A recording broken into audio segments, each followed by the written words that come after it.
Tonight on the 31 Nights of Halloween Horror, someone is killing the beautiful patients at this upscale psychiatric hospital. Maybe it was a bad idea to have a plethora of pointy weapons at that place. Tonight's movie, Cold-Blooded Beast.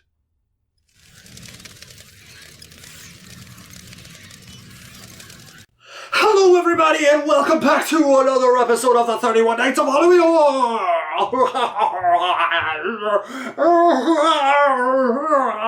Baby Circus.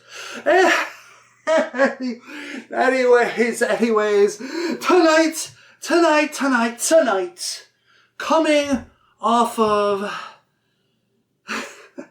the funness that was my last two episodes, The Grudge 2 and Ju-On, The Grudge 2.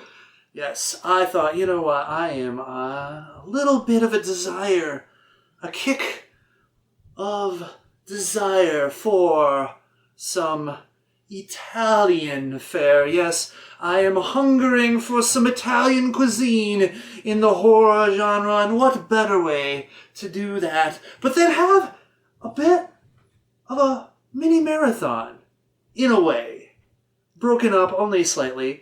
But tonight, I will start things off with a little Giallo from 1971, and that is the movie Cold-Blooded Beast, otherwise known as Slaughter Hotel, otherwise known as La Bestia, blah blah, stuffed in Italian, whatever. Anyway, so, what is this movie about? Well, it is about an upscale psychiatric hospital and asylum, if you will, but don't be fooled by the word asylum. This is more like a luxury resort for people who have mental issues, because, you know, they're getting psychiatric treatment there, but yes, they are also getting massages and have a croquet field and all kinds of other amenities, and they're not prisoners and they're not getting tortured. Well, maybe they are getting tortured, yes, because someone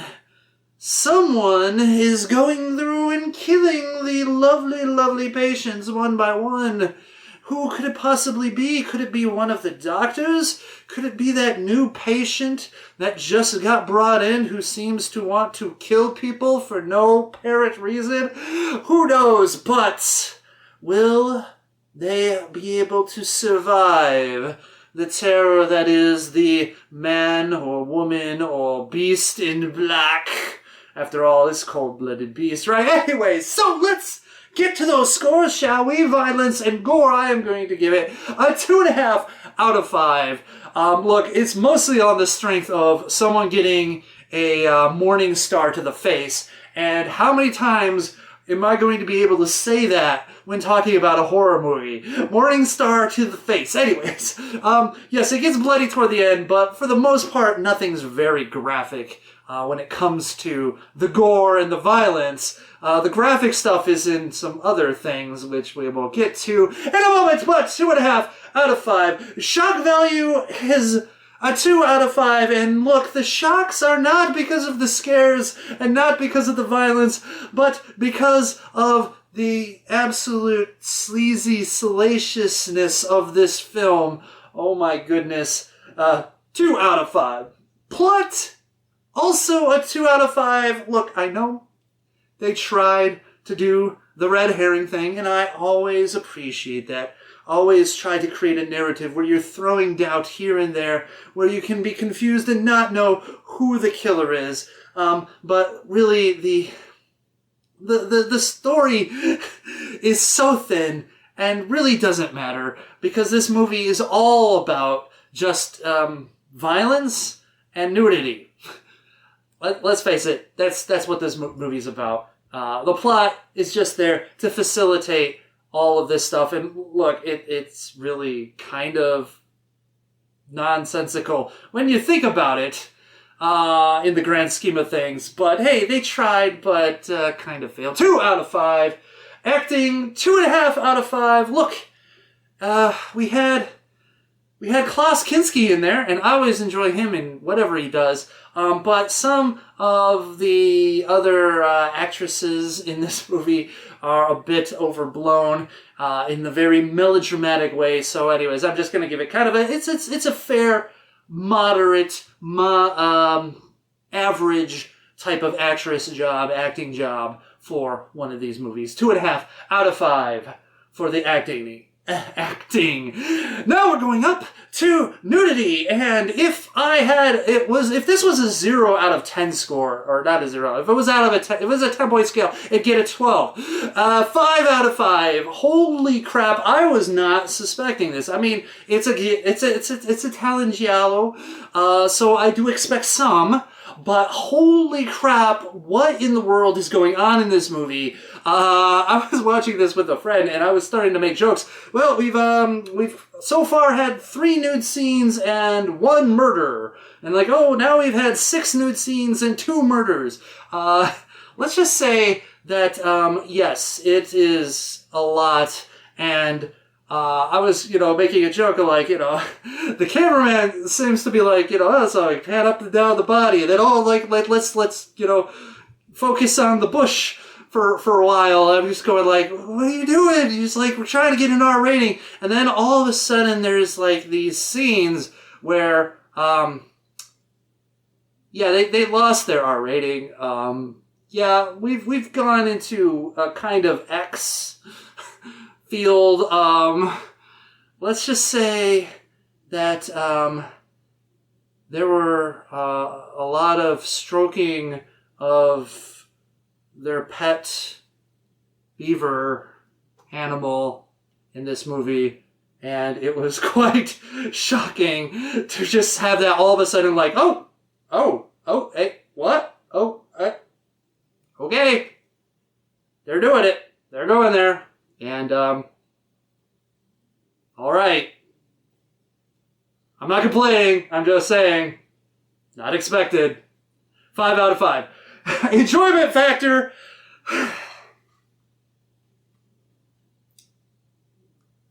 4 out of 5. I'm sorry. Yes, in all instances, this is a very basic movie with not a lot of shocks and thrills and murder, but it was still a fun watch. It still was fun to watch. 4 out of 5. But my overall impression as a film is a 2.5 out of 5. Very bare bones, standard Giallo, with, of course, the twist ending that really kind of just fell flat and, honestly, didn't really have that much impact. Though, in a way, I guess it made sense in a crazy person's mind, and they were a crazy person. But anyways, whatever. 2.5 out of 5, very basic. And that averages out to a 2.9 out of 5, which is usually pretty good in the average score. And that's probably just because of the nudity rating. You got all the bonus points. Good job. All right. Well, there you had it. My review of Cold-Blooded Beast. It definitely took a turn out of the horror film into the erotic in a way that I wasn't expecting.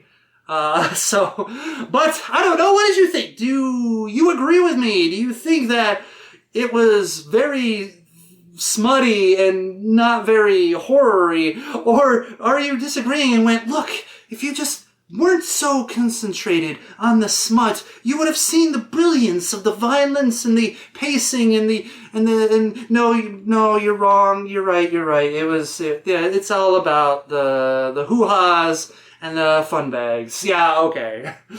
Anyways, rate, comment, subscribe. So, hit the notification bell, and I thank you for watching another episode of the 31 Nights of Halloween Horror.